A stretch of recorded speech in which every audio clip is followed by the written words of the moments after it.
Saudara, hujan yang terjadi Selasa pagi hingga siang membuat sejumlah wilayah di kota Semarang kembali terendam air.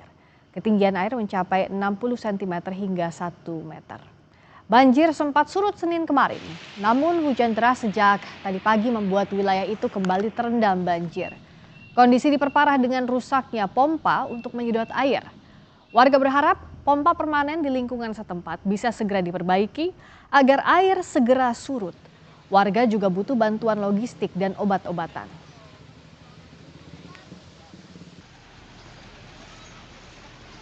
Cuman kemarin hari Senin itu sudah mulai surut. Dari Senin sudah mulai surut, tapi karena pagi tadi curah hujannya tinggi, jadi air langsung naik melebihi yang minggu kemarin. Rata-rata ketinggian sekitar berapa, Pak? Berapa senti? Mungkin sekitar 60 sampai 80 cm untuk wilayah sini. Tapi di belakang itu ada rusunawa, itu mungkin di atas 1 meter.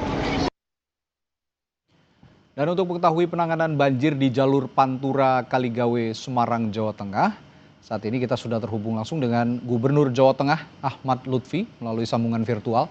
Selamat sore, Pak Gub. Baik, Pak Gub, kita bisa diceritakan atau diinformasikan penanganan banjir di Kaligawe sejauh ini sudah sampai mana atau sudah bagaimana progresnya, Pak?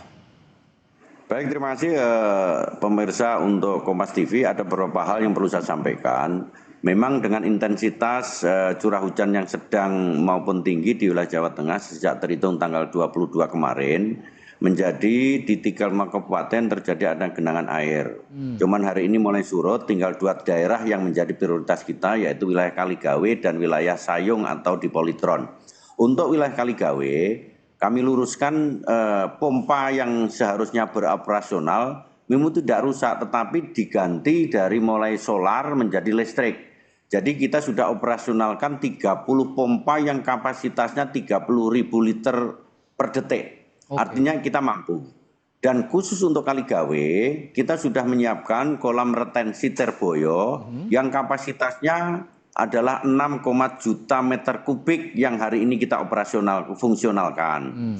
Dan ketinggian air ini diharapkan apabila nanti terjadi curah hujan tinggi, maka akan secara maksimal akan kita lakukan. Upaya yang kita lakukan adalah mitigasi, karena kita mengetahui bersama namanya air itu ada yang bisa kita lawan, ada yang tidak bisa kita lawan. Bisanya kita melakukan mitigasi.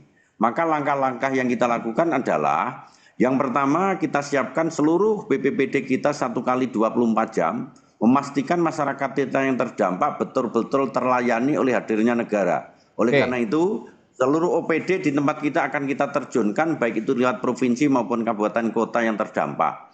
Langkah yang selanjutnya adalah, meskipun dampak banjir ini melanda di wilayah Kaligawe dan sekitarnya, sampai sekarang belum ada pengungsian yang fluktuatif di satu tempat. Tetapi kita sudah menyiapkan beberapa tempat-tempat, baik itu dapur umum yang kita siapkan, agar nantinya apabila terjadi adanya fluktuatif yang lebih tinggi, kita siapkan. Demikian, Mas. Oke, tadi Anda mengatakan ada beberapa skema yang dilakukan untuk mengurangi debit air atau banjir yang terjadi di wilayah Kaligawe dan sekitarnya. Pak Gub tadi kan mengatakan ada kolam retensi, ada penyedotan pompa dengan menggunakan listrik bahkan sekarang. Nah itu sesignifikan apa? Signifikansinya untuk aktivitas masyarakat bisa kembali berjalan bagaimana, Pak Gub? Yang pertama kita pastikan masyarakat kita bisa melakukan aktivitas dengan melakukan kerja-kerja kolaboratif, baik itu provinsi, kabupaten, kota, termasuk lintas sektoral dalam ini TNI Polri.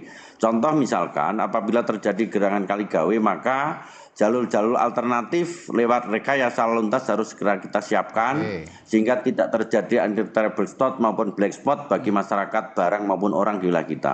Tetapi yang paling pokok adalah cuaca yang kita lakukan. Jadi terhitung hari ini, Mas, untuk kolam retensi kita itu 1,2 ukuran. Maksimalnya 1,7. Sedang debit air, sedang pantai atau laut kita adalah 0,8. Maka secara tidak langsung kolam retensi kita mampu untuk kita alirkan dari mulai Terboyo lewat Sungai Dompo kemudian sampai ke laut.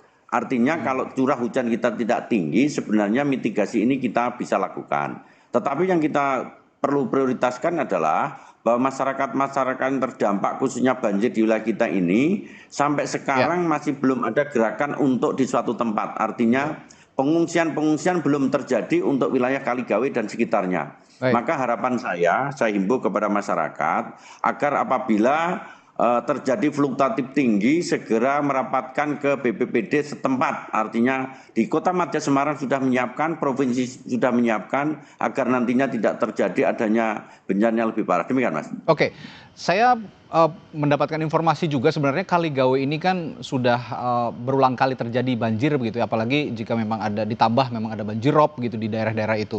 Tapi begini Pak Gub, di Kaligawe ini dan juga wilayah-wilayah penyangganya, di wilayah sekitarnya, apakah ini penanganannya sudah juga berkali-kali dilakukan atau pada saat ini saja, pada saat terjadi curah hujan yang sangat tinggi, karena ini akan berpengaruh juga untuk daerah-daerah penyangga di sekitar Kaligawe juga Pak Gub?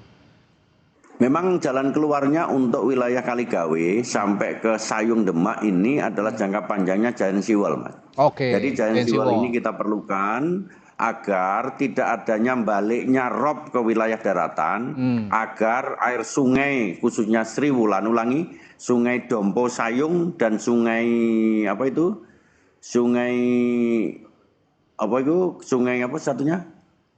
Babon itu tidak kembali. Jadi balik airnya dari darat ke laut itu terkendali oleh adanya Giant Seawall. Tetapi yang menjadi prioritas kita ini adalah kolam retensi itu sendiri, Mas. Karena kolam retensi ini adalah menstabilkan Kaligawe agar terkendali.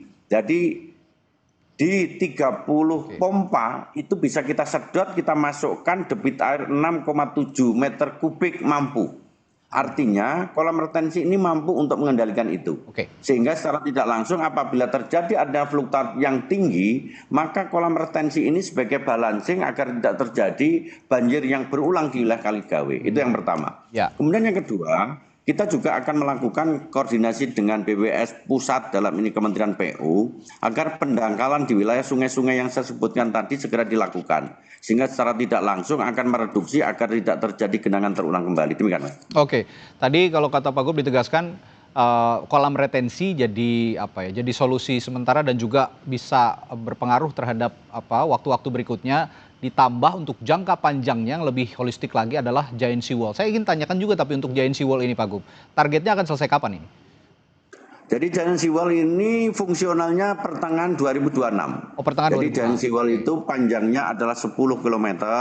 Ini sudah dianggarkan dan sudah hampir selesai ya, Yang dalam waktu dekat sudah kita fungsionalkan dengan harapan pertengahan 2026 khusus untuk wilayah Sayung, kemudian khusus wilayah Kaligawe, insya Allah bisa tereduksi dengan jadinya Giant Seawall yang kita punya. Demikian, Mas. Oke, ya terima kasih sudah menjelaskan apa saja yang sudah dilakukan pemerintah provinsi, karena menurut BMKG ini sampai akhir Oktober bahkan sampai awal November masih curah hujannya tinggi begitu Pak Gub kira-kira, tapi sudah diantisipasi oleh pemerintah Provinsi Jawa Tengah. Terima kasih Gubernur Jawa Tengah, Ahmad Lutfi, telah berbagi informasinya di Sapa Indonesia Malam. Sehat selalu Pak Gub, sampai jumpa lagi. Matur suwun.